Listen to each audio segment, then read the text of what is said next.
മണ്ണിനടിയിൽപ്പെട്ടവരുടെ തെരച്ചിലിന് വേണ്ടി 8ാം ദിവസത്തിൽ നീങ്ങാണ്. അപ്പോൾ ഇന്ന് നമുക്ക് മനസ്സിലാക്കാൻ നമ്മൾ രാവിലെ 6 മണിക്ക് തന്നെ ഈ ദുരന്തഭൂമിയിൽ എത്തിച്ചേർന്നുണ്ട്.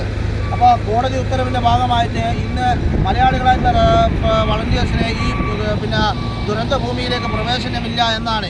ഇന്നലെ തന്നെ ബന്ധപ്പെട്ട പോലീസെല്ലാം തന്നെ അത്തരത്തിലുള്ള നീക്കം നടത്തിയെങ്കിലും ബഹുമാനപ്പെട്ട MP-യുടെ ഇടപെടലിൻ്റെ ഭാഗമായിട്ടാണ് ഇന്നലെ ഈ ദുരന്തഭൂമിയിൽ നമുക്ക് റെസ്ക്യൂ പ്രവർത്തനം സാധിച്ചത്. പക്ഷേ ഇന്ന് ഈ നമ്മളെ ഇവിടുന്ന് നീക്കം ചെയ്യാണ്. അപ്പോൾ ഞങ്ങൾക്ക് പറയാനുള്ളത്, ഞങ്ങൾ മാറിത്തരാം, യാതൊരു തടസ്സവും ഞങ്ങളില്ല.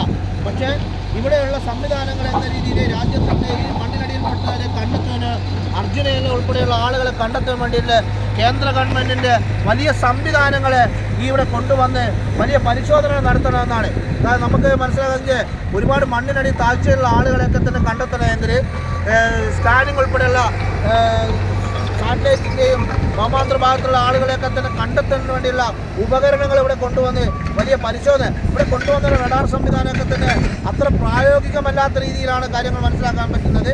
അതുകൊണ്ട് എന്താണ് ഈ ആളുകളെ, മണ്ണിനടിയുള്ള ആളുകളെ കണ്ടെത്തുന്നതിന് വേണ്ടിയുള്ള അത്യാശ്രമ കേന്ദ്ര ഗവൺമെൻറ്റിൻ്റെ ഭാഗത്തുണ്ടാകണം എന്ന് മാത്രമാണ് നമുക്ക് പറയാനുള്ളത്.